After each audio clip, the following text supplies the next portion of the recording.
After Effects is a great program, probably why you started using it in the first place. But it takes a long time to do anything if you haven't learned the shortcuts yet. You might spend 5 minutes hunting down a tool instead of just pressing one key and bringing it up instantly. So the big question, do you need to learn every single shortcut in After Effects to be successful? No. Absolutely not. I'm sharing 15 shortcuts that I use every single day as a motion designer. These are the essential ones that any beginner wanting to work faster in After Effects should know. These first 2 are the most essential shortcuts you should know. Let's start with what happens when you press Enter. Number 1, Enter. Pressing Enter on your keyboard lets you rename your layer, graphics, or compositions in your project or timeline panel. Number 2, Control S. If you're on a Mac, it's going to be Command S. This one's super important. If you don't want to take a pause to go up to the top of the program and do a save, you just do Control S, save the project, and keep on animating. And of course, you can cut, copy, paste, undo, redo as within any other program. If you want a video about that, let me know, but let's move on to the next 5. These are the shortcuts for the tools that you will use the most in After Effects. Number 3, V. Hitting V on your keyboard automatically grabs the selection tool. This tool is that arrow that lets you drag your object or scale it up just by reaching for those corners and lets you move things around. Number 4, Control Y plus double click. Normally you would only need to press Y to grab this tool, but the addition of that double click is so much more useful than the actual tool itself. Let me explain. Pressing Y will get you the pan behind tool, also known as the anchor point tool. This tool lets you move that little crosshair symbol around and your shape will rotate, scale, move based on where it's located. That's super, super useful in itself, but usually you want the crosshair symbol centered in your shape. It doesn't always appear in the center though. Manually moving it to the center isn't always accurate, but by using this shortcut, it will snap the anchor point to the center of your object every single time. The way it works is if you select your layer, press Y, and then go up to the tool in your toolbar. Sometimes you don't even have to press Y first. Then you press Control on your keyboard and you double click right on top of the pan behind tool. This tool is a little more complicated than the others in this section, but it is worth its weight in gold. Now on to number 5, H. Pressing H gets you the hand tool. It's most useful to grab when you're zoomed into your composition and you want to move around without having to zoom back out and then zoom in again. Number 6, Q. When I first started in After Effects, I was very, very frustrated that I could not switch between different shapes. I don't know if my program had a glitch, I was doing something wrong, I don't know. But I did end up learning the shortcut for switching between shapes and the shape tool itself very, very fast. And all you have to do is press Q once to select the shape tool, and then you just keep pressing Q again and again and again to rotate through all the different shapes until you get to the one that you want. Number 7, G.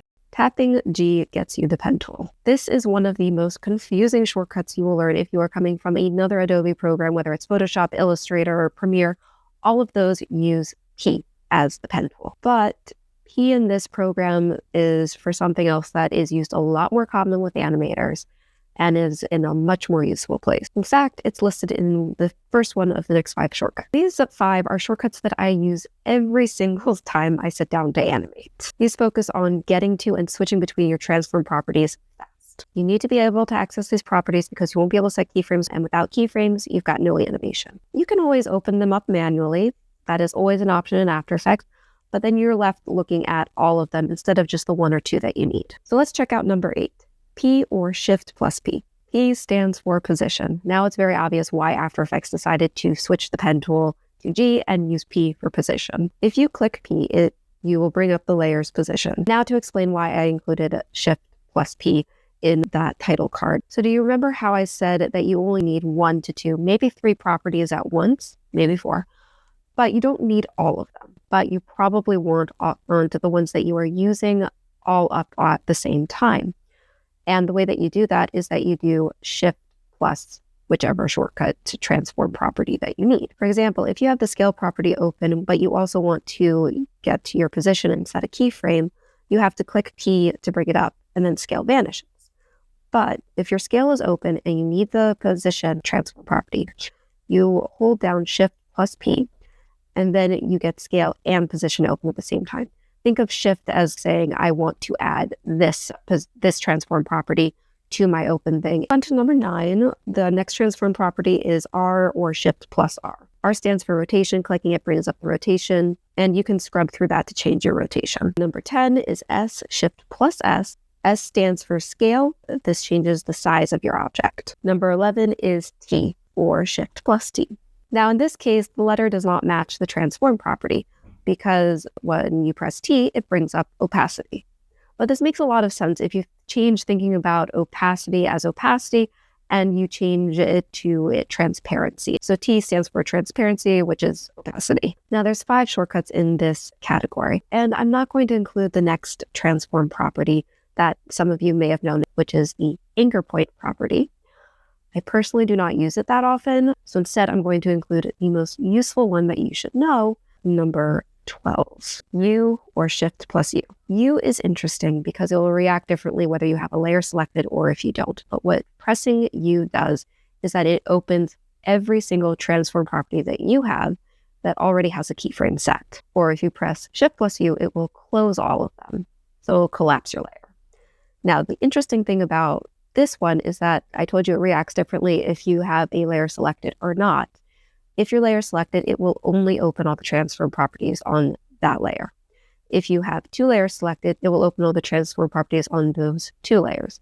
If you have no layer selected, it is going to open up all the transform properties that have a keyframe in your entire timeline.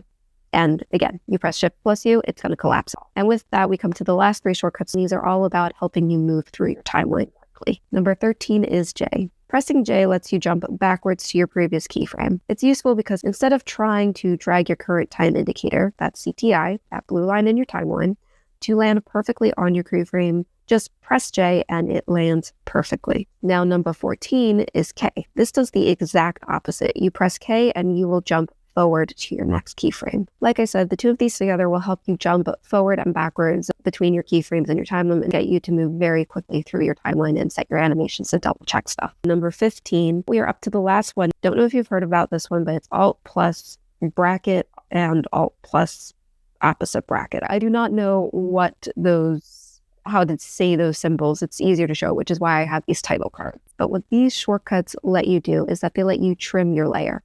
If you press Alt plus the forward bracket, I think that's the forward bracket, it cuts everything before the CTI, that blue line. And an Alt plus backwards bracket lets you cut everything after. Maybe we can just call them the start and end bracket. As I was making this list, I realized 2 things.